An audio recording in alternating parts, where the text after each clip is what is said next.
Hello, and welcome to Bla Bla Black Sheep, a weekly yarny podcast where I, Sarah Korth of SEK Handmade, answer your yarny questions. Welcome. I am so glad that you are here. Thank you for joining me. You guys were barreling towards the end of the year. And it's just craziness. It's craziness. I have some sad news. I'm kind of joking. So I went to get my blood drawn this morning, and this was like for my regular doctor's visit, which first of all, when we tell the boys that we're getting our blood drawn, they immediately go vampire and they immediately think we're dying. And it's just like, it's a little bit, it's fine. So I had to get my blood drawn a while back. For my husband's work, you know, they do one of those wellness things. And the wonderful phlebotomist had such a hard time finding my vein. And we attributed it to, I've never had problems with that before. And we attributed it to me being less than optimally hydrated. So when I knew I was going back to get my blood drawn today for my primary care physician, I made sure I was well hydrated. So I'm talking to the phlebotomist today, and I tell her about this, and I say, is this something that just happens as you get older? And she was like, yeah. And I was like, is there anything I can do about it? And she was like, no. I don't want it. I don't want it. I'm done. I'll just stay this age forever. It's not optimal. I would much rather have stayed in my physical form from a few years ago, but I don't want it to get worse. I'm tired of it getting worse. So if you are young, enjoy it.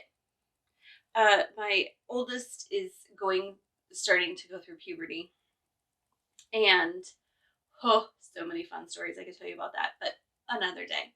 And I'm like, everybody tells you about puberty. Nobody tells you about perimenopause and menopause, and that your body is going to go through another gigantic shift later in life.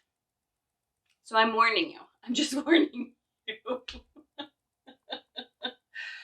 Okay, let's talk about yarn stuff. Less depressing. Today, I'm going to be wearing my Isadora Shawl. I love this so much. I was also saying to the phlebotomist this morning, like, I think we're in real winter now. We're past it's going to pretend like it's winter and then get better. It's just real winter. It's cold. There's a little dusting of snow on the ground. It'll stay there forever, probably. So we're going to get real cozy. So I'm wearing this turtleneck-ish sweater here, and it's got buttons down the side. And at first I was like, oh, that's not ideal to wear a shawl with, because like it will be weird that the buttons poke out. So here's what I'm going to do. I'm going to put the long part of my shawl over my shoulder. And then I'm going to take this, I'm going to throw it back over the back. And then I'm going to grab the back half and I'm going to bring it to the front. I'm trying to be careful both not to take to flip it too much and pull the other part that I've got over my shoulder forward. And then what I'm going to do is I'm going to take my shawl cuff and I'm going to clip it right here. I am not going to get my turtleneck in it because that's impossible. And I'm going to clip with my shawl cuff, and now it'll stay put. And I just, I'm pleased. It kind of hides the button so I'm not like double dutying the fanciness on my upper body, and I'm highlighting my shawl. And I like it. So there you go. if you don't have a shawl cuff, you should definitely get one. It makes wearing shawls so much more versatile. So, oh, and I should say, this yarn is Blue Sky Fibers. I love it very much. It's their Woolstock Light. It's single ply, but it's very sturdy, but not so rustic that it's not soft. And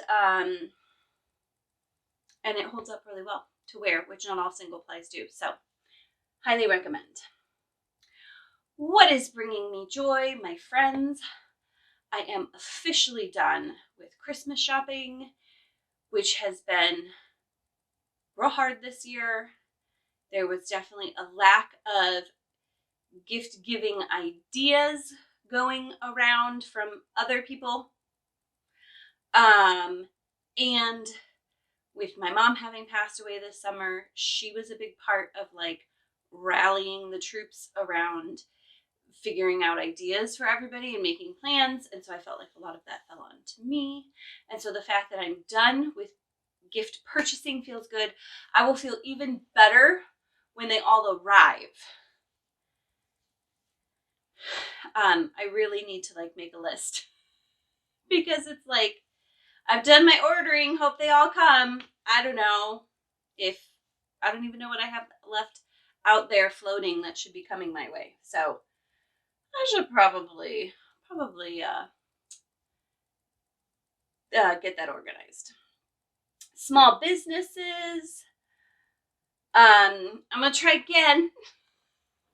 If you've been here with me, you know I did a terrible job with this. Momenti di Vita earrings. I bought several pairs from them. I'm gonna go this way.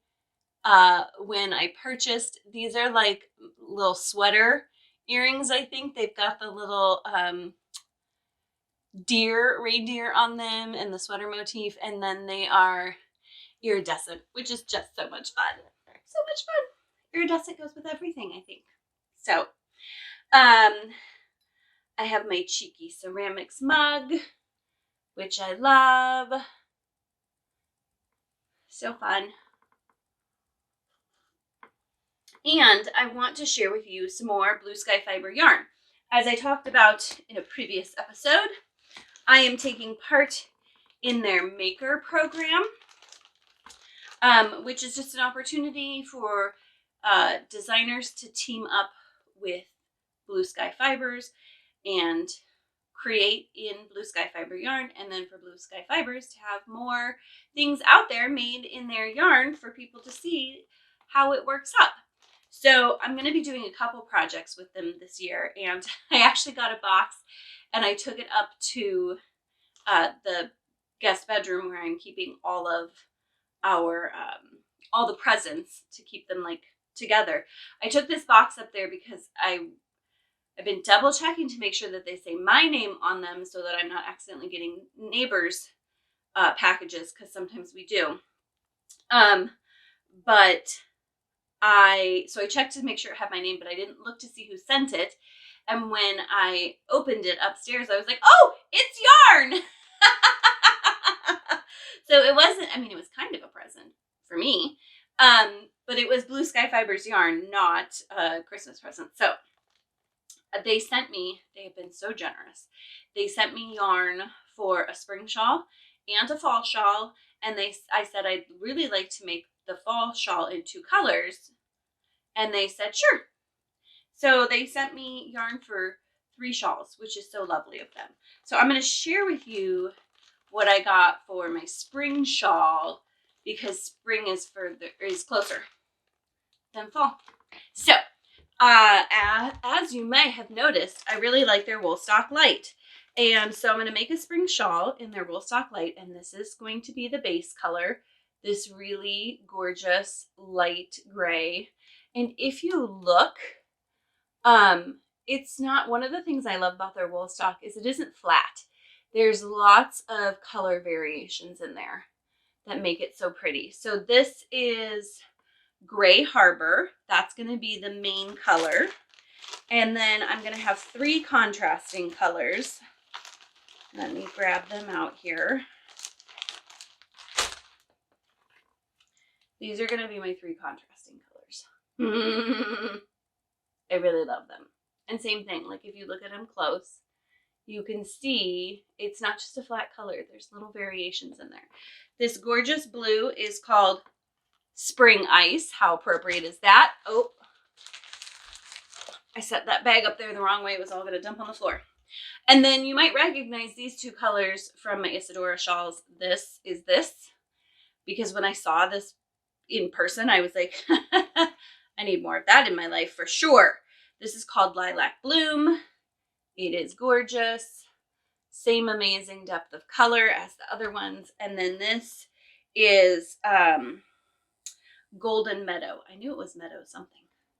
And it's just this really beautiful, bold green. And it's got gorgeous depth to it with some like darker and some lighter. It's just really pretty. So, highly recommend Blue Sky Fiber yarn, not only because of its quality, but because how wonderful the people at Blue Sky Fiber are. They are so kind and generous. And I love them very much. All right, I have a couple announcements. I'm going to try to be quick. But you know I'm not very good at that.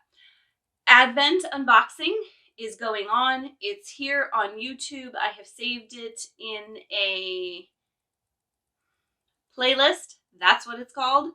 And so you can go look at me unboxing all 3 of the Advent kits day by day. It's a lot of fun. They're also on the other social medias. I've saved them on a highlight on Instagram. I can't do those things on other social media platforms, so that is what it is. WIP Wrap Up is coming. You guys, it'll be January before we know it. And so I just want to encourage you to join my email list. WIP Wrap Up is a month-long, I'm like 30, 31, I don't know, a month-long challenge in January to gather up all of your works in progress and knock some of them out. It is always so much fun, and I'm always blown away by the number of projects people finish up. It's amazing. It's a great community, and we really encourage each other. So that is coming. If you don't want to miss out on that, sign up for my email list so that you can be notified through my email and you don't miss it coming. There you go. Speaking of things that are coming, something new has arrived, and I am thrilled by it. Friends, I just finished teaching a class on this pattern, and it was so much fun. And the people who took the class had a blast. They learned so much, and so I'm not going to keep you in suspense any longer. If you have not been on my email list and you only hang out with me here on YouTube, you might not know that I published a new pattern, and I'm calling it the Beginner Tunisian Bags, because I have had a call for quite a while from people saying, I want to learn Tunisian crochet in the round. And I thought, what a great way. First of all, I love Tunisian crochet in the round. It's so chill. But what better way to do it than in a little notions bag, which I love. So this is just like my Wayland bag, a no-sew notions bag. And we started off with the Tunisian simple stitch, which is, you have not done Tunisian crochet at all. I'll tell you a little story. The first time I did Tunisian crochet was for a pattern test, and it was in the round. And I was the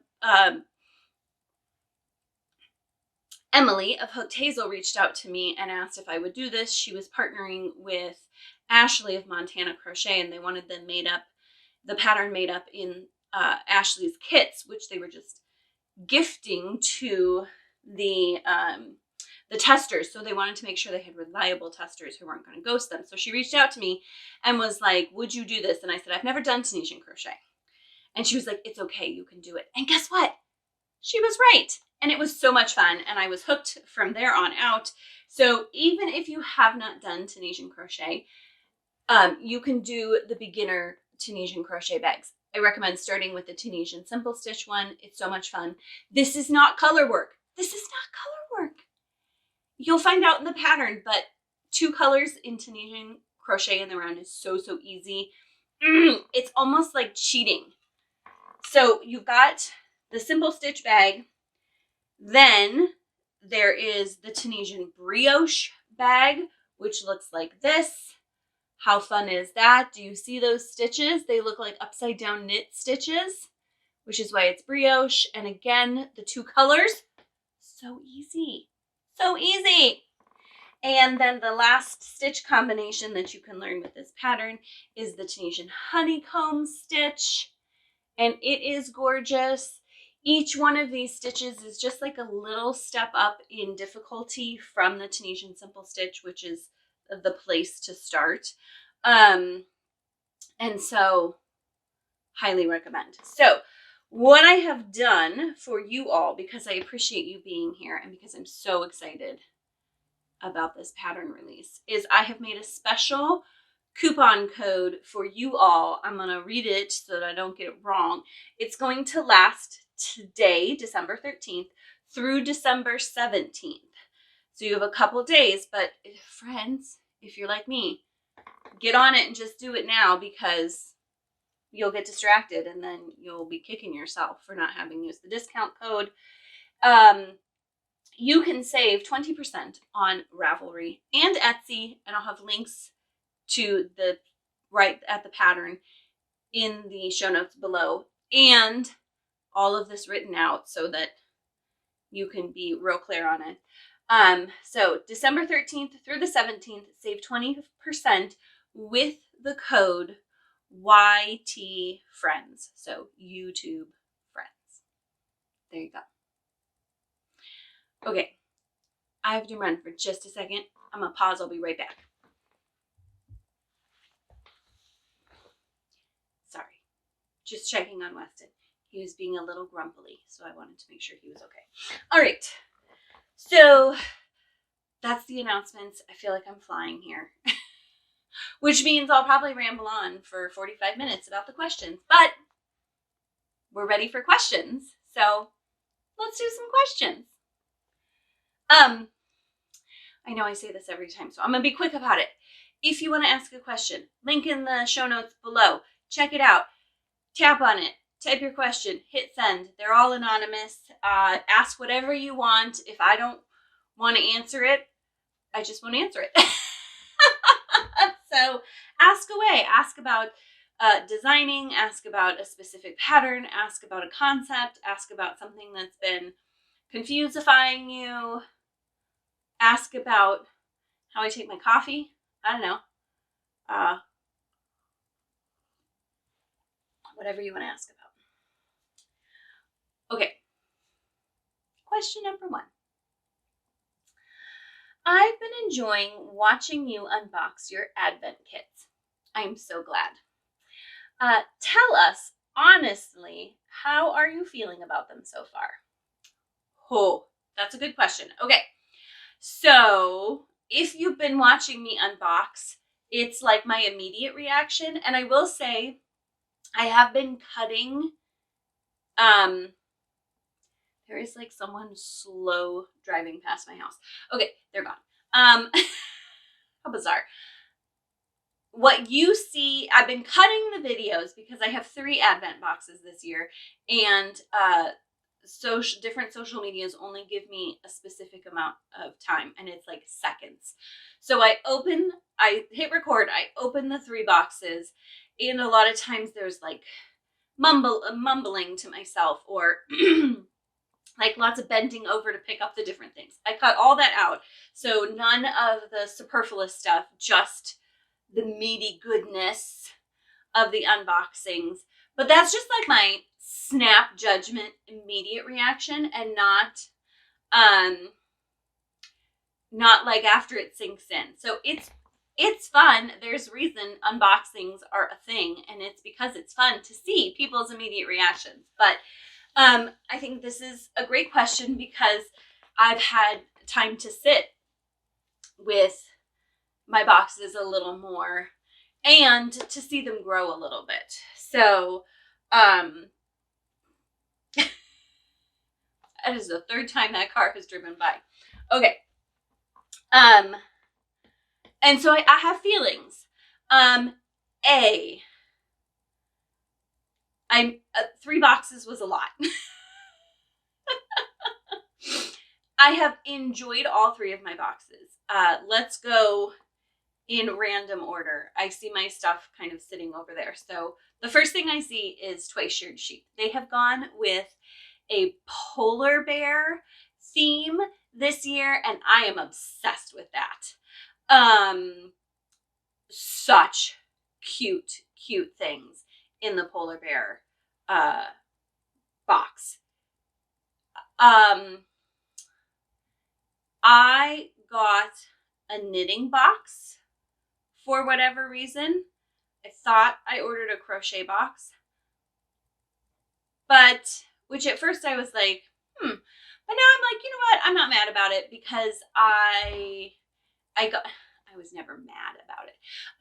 But I got the seasonal boxes throughout the year, and those were all crochet. So I did end up getting, and I think as obviously more as time goes on, but I'm gonna get some of their notions that I don't have because I had ordered crochet stuff in the past, and I do knit, so they are handy to me.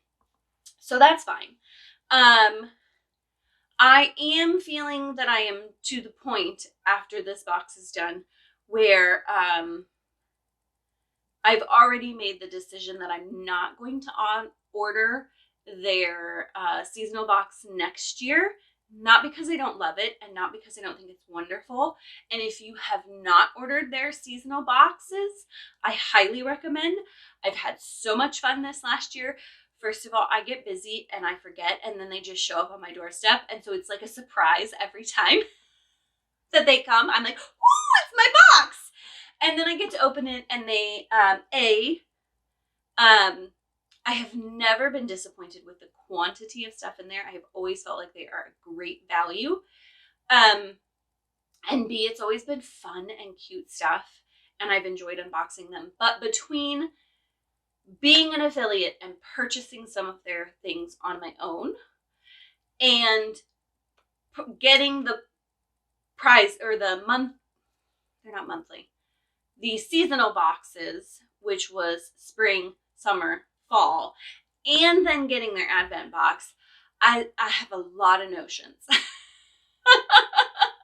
So I'm not going to order those next year, but I do still really recommend them. So that's how I'm feeling about my Twayshirred Sheep advent box.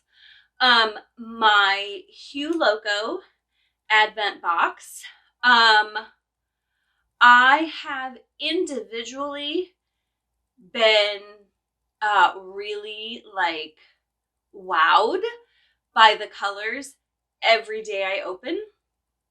But there is a lot of orange in it. And of all the colors that I don't love, orange is kind of up there. Now, it is more of like a rusty copper, and so I'm still okay with it.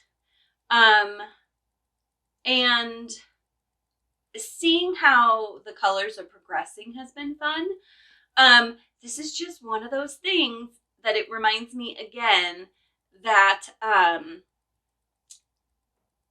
when you see an inspiration, you pull out of it what you want, but a dyer can pull very different things out. So yeah, I'm excited to see how that progresses. I'm really loving the saturated bold colors. My last box that I got was from Yarn Ink. First of all, I have to say I've been talking with Elise kind of on and off, and she's lovely, really just lovely. I'm really hoping that she and I can collaborate together in the future. So that's fun. I will say, again, looking at her inspiration pictures and what she's pulling from it versus what I pull from it has been interesting. The thing that's really interesting is as I opened up her pouches every day, I was kind of like, oh, these are very similar. And you can hear me say it in the videos, like, this is pretty close to yesterday, but has more speckles. This is, you know, whatever. But I've been going back, and I'm going to continue to go back and take pictures of a week's worth of stuff together so that people can see some static pictures of those as well. And when I laid the mini skeins next to each other, there was more difference than I was perceiving.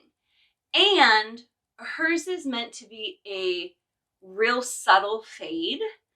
And it is successful. It is really pretty, and I can see how even in crochet, there are some things about knitting that make fading colors together a little easier. And so when you try to fade in crochet, sometimes you can end up with harsher lines.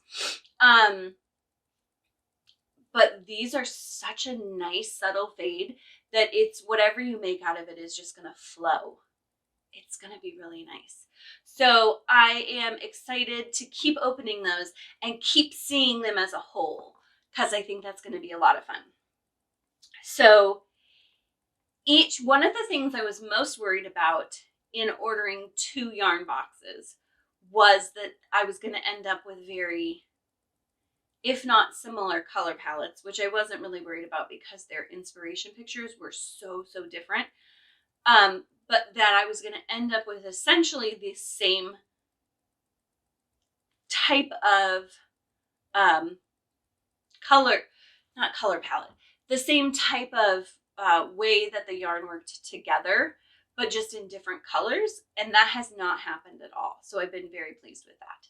So some ups and downs, as with anything, you know, there were certain colors that I've liked better than others. And with the twice shared sheet box, there are certain things that have thrilled me and been exciting and surprised me, whether it's like an ingenious notion or a really pretty notion. The little tin that they gave was so cute. But I think that's just part of it, right? It's all a surprise and you don't know what you're getting. So part of it is just kind of embracing the adventure.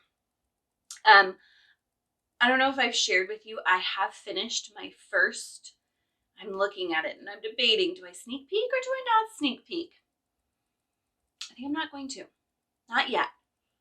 I have my advent shawl that I made with stuff from my stash plus a little supplement, not an actual advent kit, sitting right over there. It's all done. All I need to do is snip the ends off and take some pictures. It's with the most wonderful group of testers who each, you guys, this is one of the things that I love about doing pattern tests, is that each of them have picked really different things. There are some that are doing advent kits that they purchased the advent kit and they hadn't made anything out of it yet. There are other people who are doing fewer colors. There are, one person is doing, they have a gradient ball. I say that like gradient balls are giant. Gradient ball, so it, you know, color changes within the ball, and that's what they're going to use. I love that. It's so much fun. So that's how my advent is going. Thank you for asking. I have already shared, and maybe I'll just put them up here. I've already shared pictures of last week's. I'm trying to share on Fridays or Saturdays that week's worth of stuff. And so I have like full picture of each of the individual ones together, and it gives interesting perspective. So especially look at the yarning. Look at, like, you don't close your eyes as I show you these. Notice the yarning ones, and if you've been watching along, how nice the fade is. If you too, like me, had been thinking like these aren't very different from each other. They are so pretty. Okay,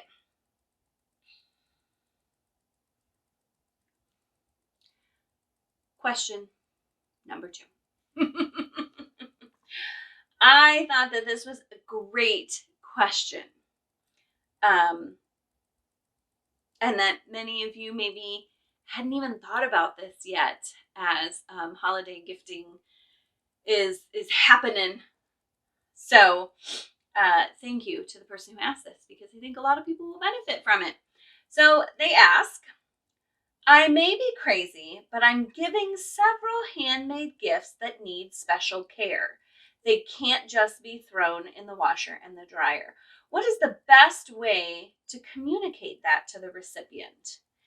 All right, so I know a lot of people who very intentionally only give things that they know can be machine washed and dried as gifts because they know the recipients won't take care of it. But we all have, either we throw caution to the wind and just hope that that special person we're hand making something for will appreciate it enough to go ahead and do the special care themselves. Or we just, part of the joy is the making. And so we just say, I'm going to give something that needs special care, and fingers crossed that they take care of it. So how then do you communicate that with the recipient so that they know it needs special care? Because if they're not a yarny person, they don't know the difference between acrylic and wool and alpaca and whatever, cotton, so, and even if they maybe could tell the difference a little bit, they probably don't know how to care for it when it's handmade. So I think there are a few things you could do. One, I think having a care tag is a great idea. So just, and it doesn't have to be like a cutesy care tag. You can go do it up on Canva if you want it to be cutesy, but it could also just be a little square or rectangle of paper that says, this is made of, handmade with love, of 90% wool, 10% alpaca yarn, care instructions, hand wash with wool wash, lay flat to dry, don't wring or twist. And maybe you want to also gift them a little thing of wool wash so that they have some. Because most non-yarny people, that's not something they just have laying around their house, right? So that might be a good idea to throw in there with that. It's also like another little like visual reminder that like this isn't just to throw in your washing machine kind of thing. So I think a care tag is lovely. If you are fearful that just putting a care tag in there is going to give them the feelings of like icky feelings, like, oh, great, thanks for this gift that now is going to be hard for me to care for, it might be helpful to go about it in a different way. So taking the time to write a special note. So instead of just throwing care instructions in there, get out a little pretty note card and just write, dear so-and-so, I chose this especially for you. Like, give them a little history about why you made it. It's brought me so much joy to think of you and our relationship as I've been working on this. I hope that it brings you lots of joy. I just wanted to let you know that I made this with some really special yarn. And so if you get it dirty, kind of depends on what you're giving. If it's a sweater, obviously that's going to need to be washed. The other thing to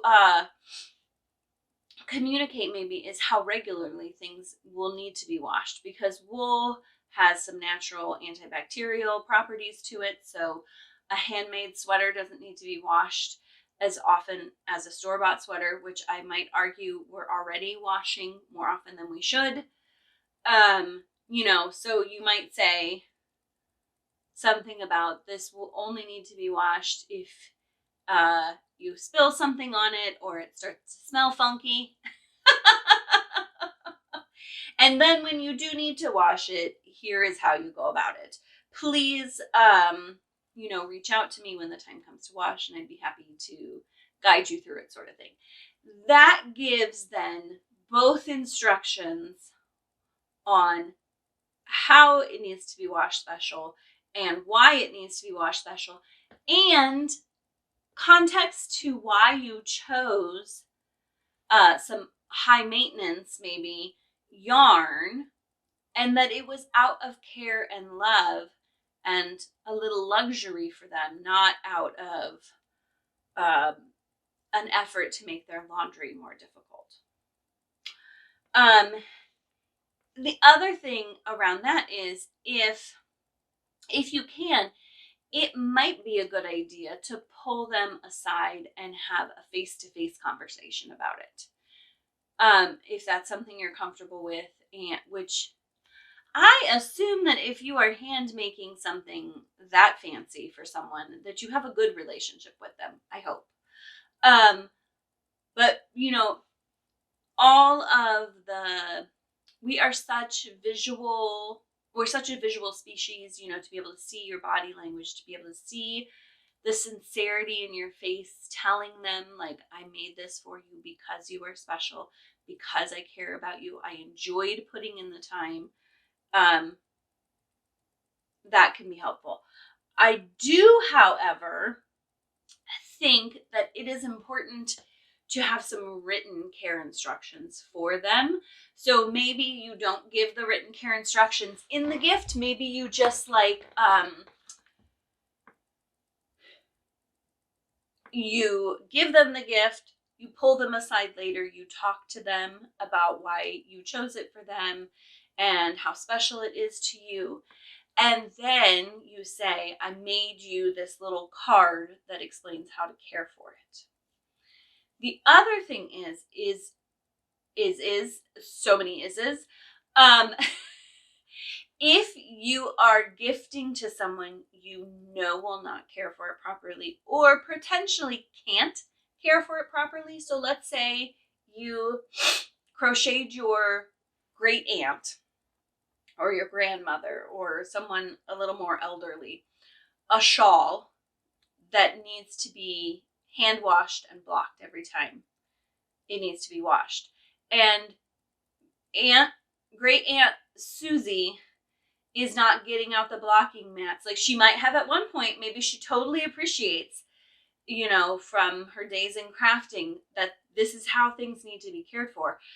But her knees don't abide pulling out the blocking mats and kneeling on the floor to block a shawl.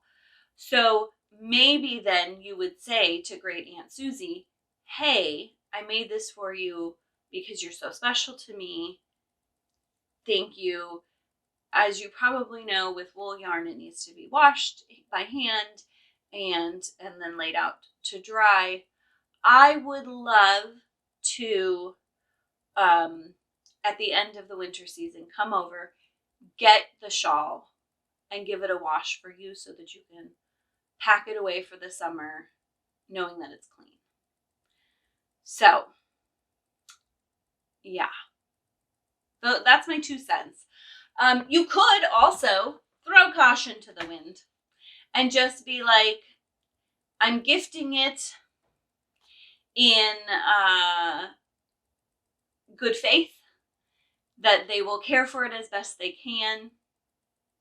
And then just what happens, happens. And you guys, sometimes things happen totally by accident. I remember when my youngest was quite small and all those flippin' Velcro shoes, right?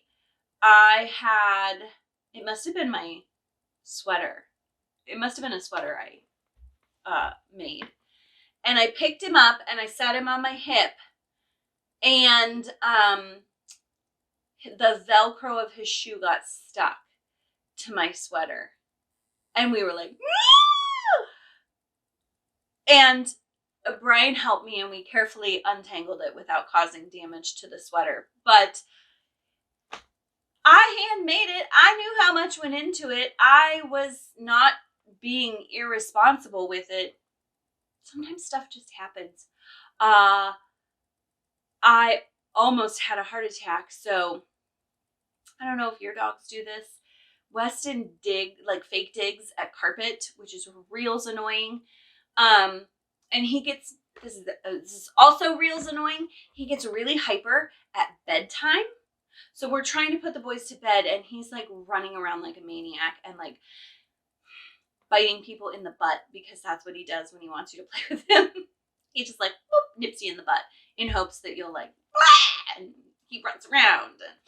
Anyways, so he was being obnoxious. I was reading to my youngest and I hear him run out and start digging at carpet. And then it dawns on me that digging noise is coming from the guest bedroom, which is where I'm blocking my Advent shawl. And I run in there and he is digging and he has kicked the Advent shawl out of the way. It was not ruined, but it could have been. And so all that to say, I guess, that people can be as careful as possible, which you might say I was careless for leaving that on the floor to block, and maybe I was. But even when people know and they're trying their best, sometimes things happen. So we need to be understanding of that too.